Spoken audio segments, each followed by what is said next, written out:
Assalamualaikum warahmatullahi wabarakatuh kepada Puan Azura dan rakan sekalian. Kami dari Kumpulan 8 ingin membentangkan dapatan daripada hasil temubual yang telah kami jalankan bersama dengan wakil dari syarikat Vichy Amo Coffee Sendirian Berhad pada 24 Mei yang lalu. Individu yang telah kami temubual ialah Cik Hazwani binti Abdullah yang merupakan penyelia di Vichy Amo Coffee Cafe, Cawangan Alstar, Kedah. Beliau yang baru berumur 23 tahun merupakan seorang graduan berkelulusan diploma dalam pemasaran dari Politeknik. Beliau telah bekerja sebagai seorang penyelia di Vichy Amo Coffee ini lebih kurang selama 1 tahun 5 bulan.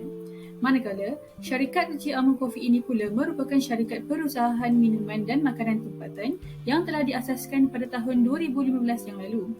Vichy Amo Coffee ini pada awalnya pernah diurus oleh pelakon Raja Ilya, namun telah dipindah milik oleh seorang penggiat aktif selama 30 tahun dalam dunia pemotoran, iaitu Encik Muhammad Zabri Abu Samah setelah beliau menawarkan diri untuk membeli saham syarikat tersebut yang sekaligus menjadikan beliau pemegang saham terbesar dalam syarikat itu, iaitu sebanyak 80%. Tambahan pula, visi syarikat ini adalah untuk meletakkan diri kami sebagai rangkaian kedai kopi terulung dengan kehadiran global. Manakala, misi syarikat ini pula adalah untuk terus berkembang melalui inovasi dan dedikasi kepada kecemerlangan. Vichy Amo Coffee komited untuk sentiasa menyampaikan pengalaman kafe premium. Menurut Gordon 1983, kelompok adalah interaksi antara dua atau lebih orang yang saling mempengaruhi antara satu sama lain supaya dapat bekerjasama untuk mencapai sesuatu matlamat secara kolektif. Kelompok juga merangkumi beberapa aspek seperti bergerak dalam satu unit, menerima ganjaran bersama, menanggung masalah serta kesan sampingan bersama dan mempunyai matlamat bersama. Kelompok juga dibahagikan kepada dua jenis yang utama iaitu kelompok formal dan kelompok tidak formal.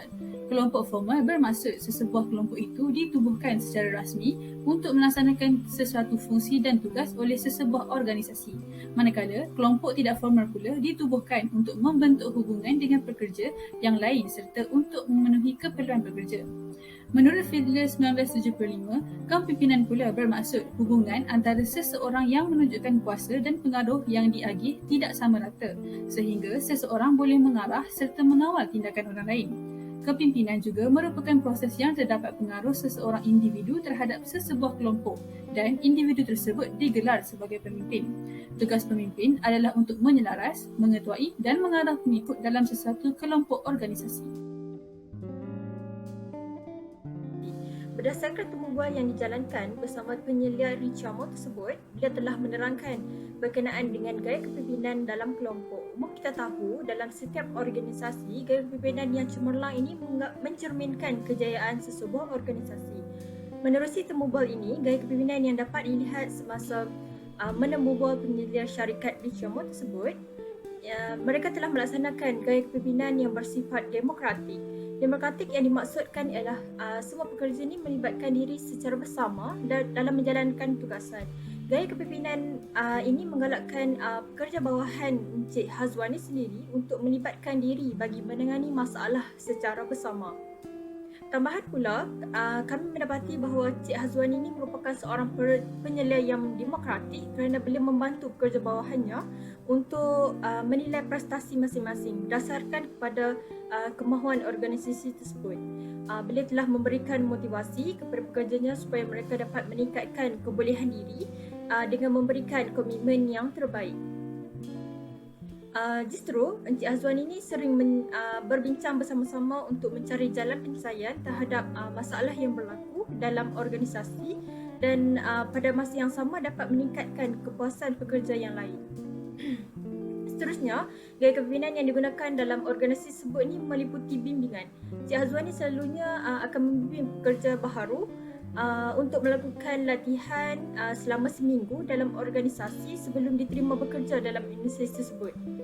Latihan bertujuan untuk meningkatkan kebolehan dan persediaan untuk menjalankan tugasan serta dapat membiasakan diri dalam organisasi. Dalam temubual ini juga kami ada menanyakan kepada Cik Azwani mengenai dengan tokoh kepimpinan yang diidolakannya. Dan menurut Cik Azwani, beliau sangat mengidolakan Tan Sri Syed Mukhtar Al-Bukhari kerana berasa sangat kagum dengan kejayaan yang telah dicapai olehnya. Cik Azwani juga ada menceritakan bahawa idolanya itu dahulu berasal daripada kampung dan hanya melakukan perniagaan secara kecil-kecilan sebelum bergelar jutawan pada masa kini. Cik Azwani juga berasa sangat kagum dengan sikap tidak pernah putus asa yang ada pada idolanya. Menurut Cik Azwani, sikap tidak pernah berputus asa perlu ada kepada semua orang untuk berjaya serta tidak gentar untuk menghadapi kegagalan. Selain itu, Cik Azwani juga berasa sangat kagum dengan idolanya yang mempunyai keyakinan diri yang sangat tinggi. Menurut Cik Azwani, yakin kepada kemampuan diri merupakan kunci kejayaan kepada seseorang. Ia akan menjadikan seseorang itu lebih yakin dan tidak mudah untuk mengalah untuk meneruskan usaha yang sedang dijalankan. Teori kepimpinan yang dapat dikaitkan berdasarkan dengan temu bual yang dijalankan ialah teori tingkah laku. Hal ini dikatakan demikian kami mendapati Cik Hazwani merupakan seorang pemimpin yang mengaplikasikan teori tingkah laku kepimpinan berorientasikan pekerja. Hal ini dikatakan demikian kerana Cik Hazwani akan membantu pekerja bawahannya jika terdapat sebarang masalah yang berlaku dan beliau juga menunjukkan persahabatan, saling mempercayai, membina hubungan baik antara beliau dan pekerja bawahan. Selain daripada itu, kami juga mendapati Cik Hazwani mengaplikasikan bentuk tingkah laku kepimpinan pemudahan kerja kerana beliau merupakan seorang pemimpin yang akan menolong para pekerjanya untuk mencapai matlamat daripada segi penjadualan, penyelarasan, perancangan dan menyediakan sumber seperti alatan atau pengetahuan. Okey, jadinya saya akan menerangkan tentang masalah yang dihadapi oleh seorang penyelia ketika sedang bertugas di organisasi mereka. Okey, seperti yang kita tahu, tugas sebagai seorang ketua dan pemimpin ni bukanlah suatu tugas yang senang.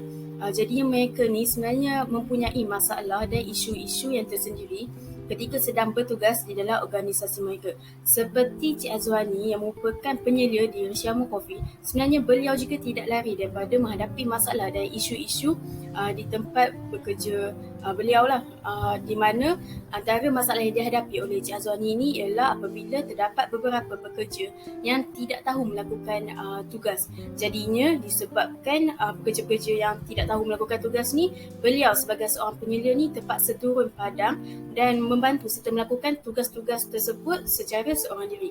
Okey, seterusnya masalah yang dihadapi oleh Cik Azwani sebagai seorang penyelia di Rishiamo Coffee juga adalah dari segi pekerja yang mempunyai masalah dari segi sikap dan juga disiplin, di mana pekerja-pekerja ini tidak mendengar kata, maksudnya suka ikut kepala mereka sendiri, datang lambat, orang kata buat kerja pun tak ikhlas dan sebagainya lah. Dan itu merupakan masalah-masalah dan isu-isu yang dihadapi oleh Cik Azwani sebagai seorang penyelia di Rishiamo Coffee. Pendekatan atau cara yang diambil oleh penyelia untuk atasi masalah dalam organisasi. Terdapat pelbagai cara untuk seorang penyelia menyelesaikan masalah yang dihadapi dalam organisasi beliau. Seperti yang kita tahu, setiap permasalahan pasti ada jalan penyelesaiannya. Cik Hazwani telah menyatakan beberapa cara yang beliau lakukan apabila terdapat masalah yang terjadi dalam organisasi beliau. Antara cara ataupun langkah yang pertama yang telah dikongsikan oleh Cik Hazwani untuk mengurus pekerja di bawah beliau adalah dengan melakukan perbincangan ataupun small talk tentang masalah yang dihadapi. Beliau juga ada memberitahu di mana beliau lebih suka untuk mengadakan perbincangan atau small talk ini secara bersemuka, di mana beliau dapat melihat reaksi muka dan cara percakapan para pekerjanya dengan lebih baik. Langkah yang kedua pula, beliau ada menyatakan yang beliau lebih suka untuk menegur pekerjanya dalam grup WhatsApp jika pekerjanya tidak membuat kerja dengan betul. Namun, teguran yang dibuat oleh pemimpin adalah dengan menggunakan nada suara yang sepatutnya mengikut situasi semasa. Tegas beliau lagi bukan untuk memalukan pekerja tersebut, tetapi adalah untuk pekerja lain yang turut berada dalam grup WhatsApp tersebut untuk lebih berhati-hati supaya perkara ataupun kejadian sebegitu tidak berulang lagi.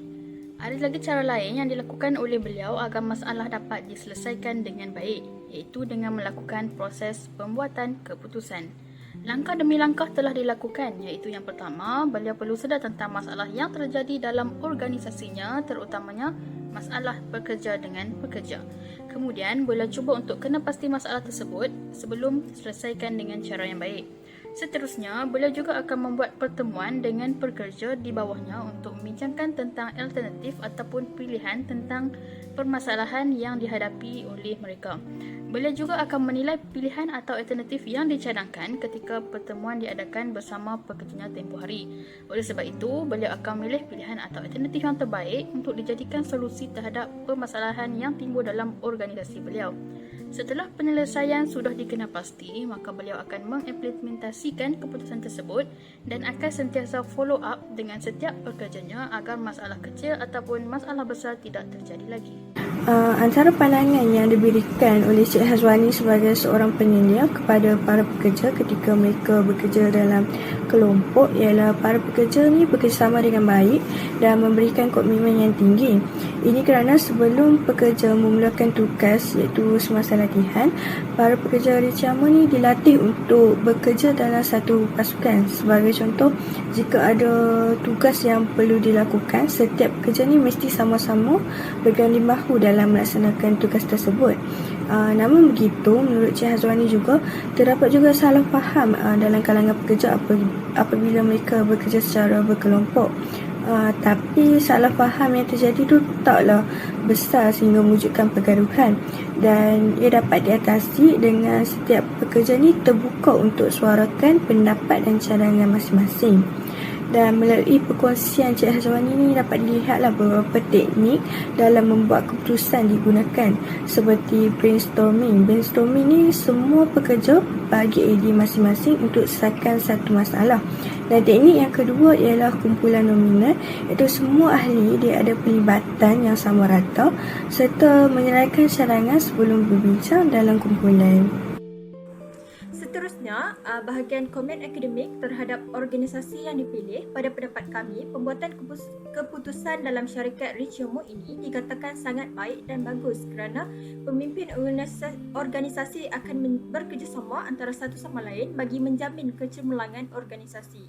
Umum mengetahui, membuat keputusan bersama ni dalam satu organisasi sangat penting bagi menggerakkan organisasi tersebut maupun secara langsung dan tidak langsung dalam melibatkan diri untuk membuat keputusan. Malah, ia juga sangat memberikan kesan yang positif kepada para pekerja untuk bekerja dengan lebih baik. Kebiasaannya, pembuatan keputusan ini merupakan individu yang mempunyai kedudukan yang paling teratas, iaitu ketua ataupun penyelia dan sebagainya. Hal ini secara tidak langsung menunjukkan bahawa ketua akan menggerakkan hasil kerja daripada keputusan yang dibuat. Berdasarkan temu bual, Encik Hazwani itu merupakan seorang ketua yang sering membuat keputusanlah untuk organisasi dengan hujah dan fakta yang tepat sehingga menghasilkan keputusan yang rasional. Sekiranya terdapat sebarang masalah, Encik Hazwani akan meminta pekerjanya berkumpul dalam kelompok untuk menyelesaikan masalah bersama supaya mereka bersama-sama membuat keputusan untuk menyelesaikan masalah. Selain itu, gaya kepimpinan yang dilaksanakan dalam organisasi Richamo ini menunjukkan bahawa pemimpin sangat menitikberatkan tentang pekerja bawahannya dengan memberi informasi tentang tugas dengan jelas serta bertanggungjawab terhadap pekerja. Hal ini secara tidak langsung dapat menghasilkan tugasan yang berkesan dan mampu menjayakan organisasi. Kebanyakan masyarakat awam ni mengetahui bahawa syarikat Richamo mempunyai banyak cawangan yang dibuka di Malaysia. Oleh itu, untuk mewujudkan lebih banyak cawangan di masa akan datang, pemimpin perlulah bergerak seiring dengan pekerja untuk menaikkan nama organisasi seterusnya mencapai matlamat yang diinginkan. Namun begitu, pada pendapat kami, tempoh masa yang diambil untuk menjadi seorang penyelia di syarikat ini adalah terlalu singkat kerana Cik Hazwani baru sahaja bekerja di syarikat tersebut selama setahun 5 bulan. Tempoh yang begitu singkat ini sudah pasti akan mendatangkan beberapa kesukaran untuk melahirkan penyelia yang berpengalaman dan matang dari segi mengendalikan masalah yang kompleks serta mengatasi konflik-konflik yang berlaku dalam organisasi. Bukan itu sahaja, pengalaman bekerja yang boleh dikatakan setahun jagung juga belum cukup untuk memastikan seseorang itu dapat memahami dan mengetahui dengan mendalam tentang visi, misi serta objektif syarikat. Oleh yang demikian, kami berpendapat Seseorang pekerja yang dinaikkan pangkat menjadi penyelia perlu mempunyai pengalaman sekurang-kurangnya 2 tahun supaya pekerja tersebut dapat bersedia dari segi fizikal dan mental untuk menghadapi cabaran, masalah atau konflik yang mungkin berlaku semasa mengendalikan pekerja-pekerja di bawahnya.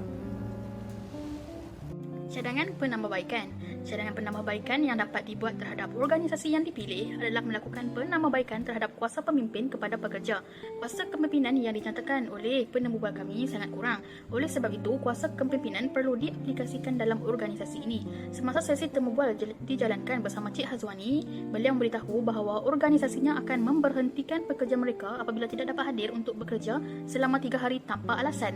Maka daripada situasi tersebut, kami mencadangkan organisasi boleh membuat kuasa paksaan iaitu pemimpin boleh memberikan dendaan kepada para pekerja dengan menolak markah prestasi ataupun terus menggantung mereka daripada bekerja untuk tempoh yang tertentu supaya mereka berasa takut untuk ponteng tanpa alasan lagi. Cadangan yang lain adalah dengan membuat penambahbaikan terhadap kuasa rujukan. Kami dapat mengenal pasti pekerja di syarikat ini mempunyai masalah dari segi tidak mendengar cakap pemimpin dan membuat sesuatu kerja atau keputusan mengikut kehendak diri sendiri tanpa menghiraukan pendapat orang lain. Maka pemimpin boleh melakukan kuasa rujukan dengan membuat kursus atau seminar sebelum mereka melaporkan diri dalam organisasi tersebut. Oleh itu, dalam seminar tersebut, pihak atasan atau pihak yang bertanggungjawab bolehlah mendedahkan kepada bakal pekerja dengan memberitahu cara atau budaya kerja dalam organisasi tersebut dari pelbagai segi, sama ada dari segi sikap, tanggungjawab dan sebagainya supaya mereka boleh mempraktikkan dalam pekerjaan mereka nanti dengan semua individu yang berada dalam organisasi mereka termasuk para pelanggan. Harapan kami dari segi barisan kepimpinan dalam organisasi Richiamo ini agar dapat melaksanakan cara kepimpinan yang betul. Hal ini kerana melalui kepimpinan yang baik, ia dapat menjadikan sesebuah organisasi itu dapat beroperasi dengan lancar. Dengan mempunyai kepimpinan yang baik, maka tidak mustahil ia akan menarik orang di luar sana untuk bekerja bersama Richiamo suatu hari nanti. Seterusnya, kami mengharapkan agar organisasi ini terus berjaya untuk menaikkan nama Richiamo Coffee ke pesada antarabangsa. Walaupun baru berkecimpung dalam bidang ini selama 6 tahun, namun banyak lagi perkara yang perlu dipelajari untuk menjadikan Richiamo setaraf dengan jenama kafe yang lain. Kami juga berharap agar Richiamo dapat memperluaskan lagi cawangan mereka seperti cendawan yang tumbuh selepas hujan di Malaysia dan di rata-rata negara.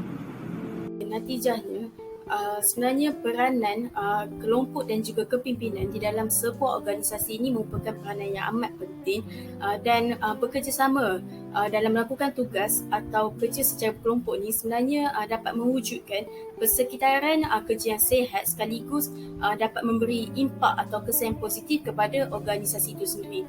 Dan dalam pada masa yang sama sebenarnya gaya kepimpinan yang berkesan yang ada dalam diri seorang pemimpin itu sebenarnya dapat mewujudkan pekerja-pekerja yang berkualiti tinggi dalam melakukan sesuatu tugas serta kepimpinan tersebut juga dapat mencapai matlamat yang ingin dicapai dalam sebuah organisasi tersebut. Oleh itu, secara keseluruhannya, sebenarnya kedua-dua perkara ini merupakan perkara yang penting, perkara utama yang perlu diambil berat oleh semua pihak dalam organisasi tersebut untuk mengurangkan terjadinya konflik dan juga masalah di dalam organisasi serta menjadikan sebuah organisasi tersebut sebagai organisasi yang mempunyai kualiti yang tinggi dan maju ke hadapan. Secara keseluruhannya, antara input yang dapat dikongsikan daripada temu bual yang telah dijalankan ini adalah pemimpin perlulah bersikap tegas supaya para pengikut dapat mematuhi setiap arahan serta berdisiplin dalam melakukan sesuatu pekerjaan. Selain itu, komunikasi juga merupakan tunjang utama dalam membentuk kepimpinan yang berkesan. Hal ini demikian kerana perhubungan yang baik yang terjalin antara pemimpin dengan pekerja akan mengelak daripada berlakunya perselisihan faham berkenaan dengan bidang kerja dalam organisasi. Di samping itu, antara cabaran yang kami hadapi dalam menyelesaikan tugasan ini adalah kami mempunyai cabaran dari segi hendak menentukan tarikh temu bual ini. Hal ini demikian kerana kesibukan ahli kumpulan serta jadual masing-masing yang agak padat menyukarkan kami untuk membuat keputusan dalam menentukan tarikh yang sesuai. Namun, kami akhirnya dapat mengatasi masalah tersebut dan dapat menjalankan sesi temu bual ini. Selain itu, kami juga mengalami kesukaran untuk menentukan penyelia yang ingin kami menembual kerana ramai penyelia yang lain yang kami cuba dapatkan persetujuan untuk ditemubual. Namun, gagal dan akhirnya selepas beberapa kali percubaan, kami dapat menembual penyelia dari syarikat Richie Amo Coffee ini. Kesimpulannya, menerusi temubual ini, kami mempelajari erti tidak berputus asa dan terus melangkah ke hadapan dalam menyelesaikan perkara yang telah kami mulakan. Serta kami mendapat banyak ilmu pengetahuan yang baharu tentang cara seseorang pemimpin itu mengendalikan pekerja-pekerja bawahannya serta betapa pentingnya bekerja secara berkelompok kerana dapat memberi impak yang positif kepada sebuah organisasi tersebut. Itu sahaja daripada kumpulan kami. Sekian, terima kasih.